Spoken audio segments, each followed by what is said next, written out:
come to terms with seeming failure or success? Can we now things? Furthermore, how shall we come to terms with seeming failure or success? Can we now accept and adjust to either without despair or pride? Can we accept poverty, sickness, loneliness, and bereavement with courage and serenity? Can we steadfastly content ourselves with the humbler, yet sometimes more durable, satisfactions when the brighter, more glittering achievements are denied us? The answer to these questions about living is yes. All of these things are possible. We know this because we see monotony, pain, and even calamity turned to good use by those who keep on trying to practice AA's 12 steps. And if these are facts of life for the many alcoholics who have recovered in AA, they can become the facts of life for many more. Of course, all AAs, even the best, fall far short of such achievements as a consistent thing.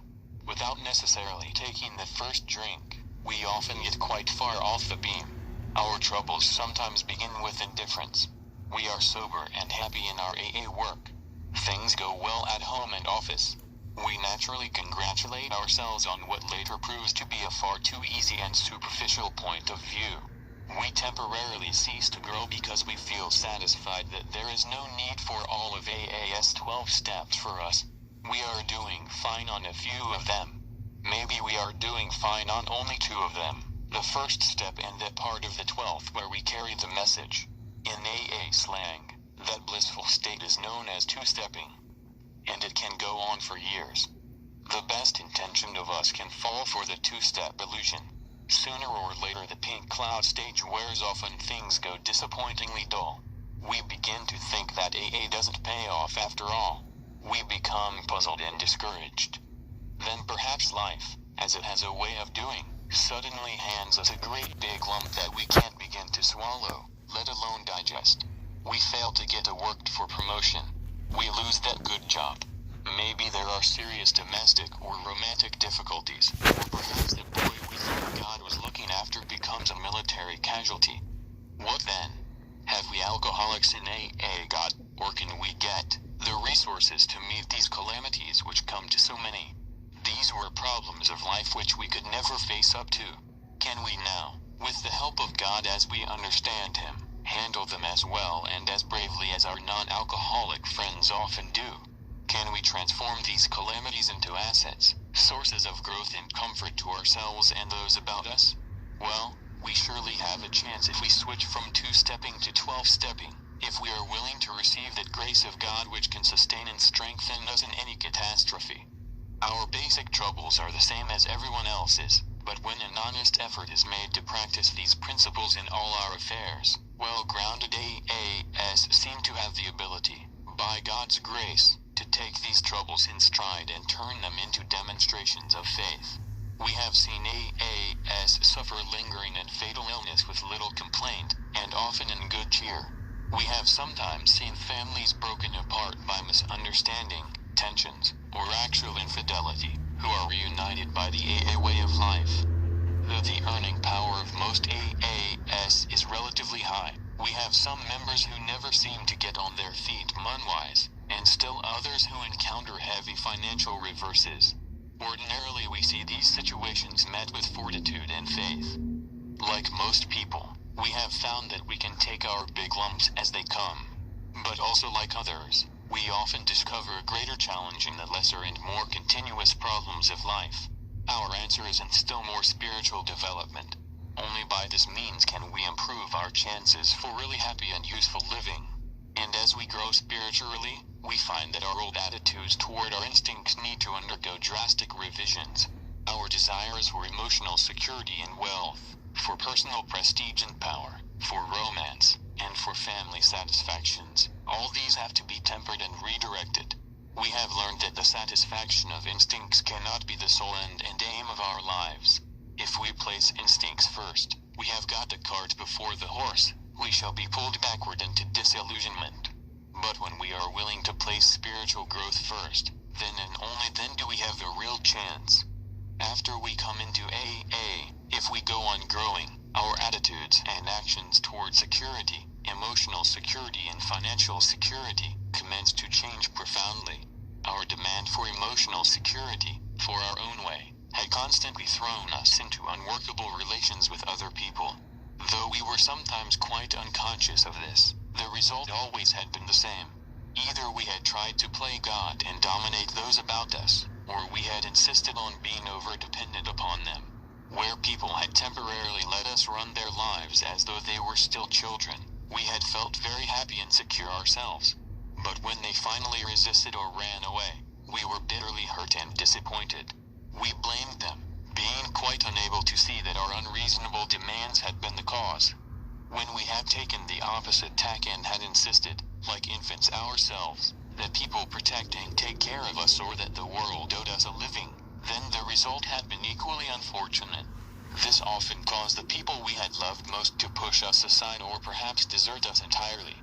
Our disillusionment had been hard to bear. We couldn't imagine people acting that way toward us. We had failed to see that though adult in years we were still behaving childishly, trying to turn everybody, friends, wives, husbands, even the world itself, into protective parents. We had refused to learn the very hard lesson that overdependence upon people is unsuccessful because all people are fallible, and even the best of them will sometimes let us down, especially when our demands for attention become unreasonable. As we made spiritual progress, we saw through these fallacies. It became clear that if we ever were to feel emotionally secure among grown-up people, we would have to put our lives on a give-and-take basis. We would have to develop the sense of being in partnership or brotherhood with all those around us. We saw that we would need to give constantly of ourselves without demands for repayment. When we persistently did this, we gradually found that people were attracted to us as never before. And even if they failed us, we could be understanding and not too seriously affected. When we developed still more, we discovered the best possible source of emotional stability to be God Himself. We found that dependence upon His perfect justice, forgiveness, and love was healthy, and that it would work where nothing else would. If we really depended upon God, we couldn't very well play God to our fellows, nor would we feel the urge wholly to rely on human protection and care. These were the new attitudes that finally brought many of us an inner strength and peace that could not be deeply shaken by the shortcomings of others or by any calamity not of our own making. This new outlook was, we learned, something especially necessary to us alcoholics. For alcoholism had been a lonely business, even though we had been surrounded by people who loved us. But when self-will had driven everybody away and our isolation had become complete, it caused us to play the big shot in cheap barrooms and then fare forth alone on the street to depend upon the charity of passers-by.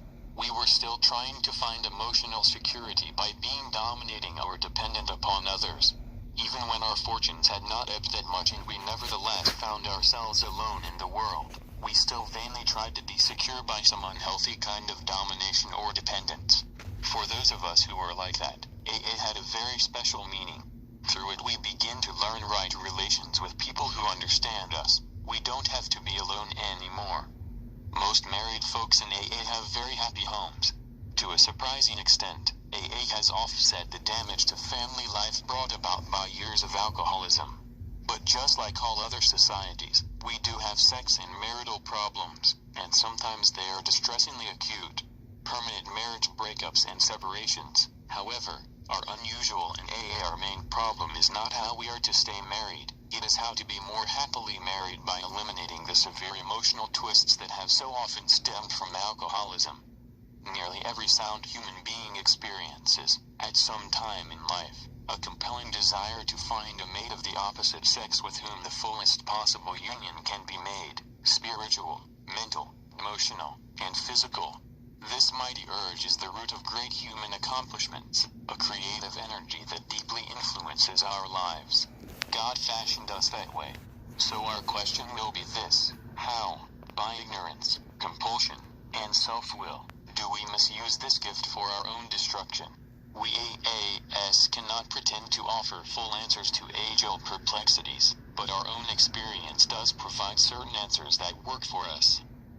When alcoholism strikes, very unnatural situations may develop which work against marriage partnership and compatible union. If the man is affected, the wife must become the head of the house, often the breadwinner.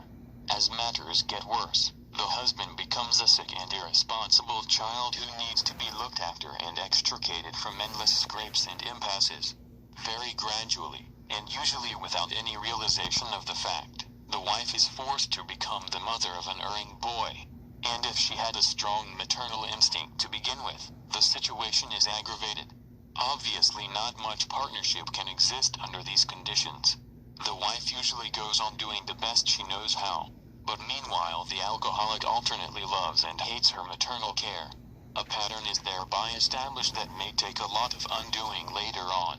Nevertheless, under the influence of AA's 12 steps, these situations are often set right. 3. When the distortion has been great, however, a long period of patient striving may be necessary. After the husband joins AA, the wife may become discontented, even highly resentful that Alcoholics Anonymous has done the very thing that all her years of devotion had failed to do. Her husband may become so wrapped up in AA and his new friends that he is inconsiderately away from home more than when he drank. Seeing her unhappiness, he recommends AA's 12 steps and tries to teach her how to live. She naturally feels that for years she has made a far better job of living than he has. Both of them blame each other and ask when their marriage is ever going to be happy again. They may even begin to suspect it had never been any good in the first place. Compatibility, of course, can be so impossibly damaged that a separation may be necessary. But those cases are the unusual ones. The alcoholic, realizing what his wife has endured, and now fully understanding how much he himself did to damage her and his children, nearly always takes up his marriage responsibilities with a willingness to repair what he can and to accept what he can't. He persistently tries all of AA's 12 steps in his home, often with fine results. At this point he firmly but lovingly commences to behave like a partner instead of like a bad boy. And above all, he is finally convinced that reckless romancing is not a way of life for him. AA has many single alcoholics who wish to marry and are in a position to do so. Some marry fellow AAs. How do they come out? On the whole, these marriages are very good ones. Their common suffering as drinkers, their common interest in AA and spiritual things, often enhance such unions. It is only where boy meets girl on AA campus, and love follows at first sight, that difficulties may develop. The prospective partners need to be solid AAs and long enough acquainted to know that their compatibility at spiritual, mental, and emotional levels is a fact and not wishful thinking.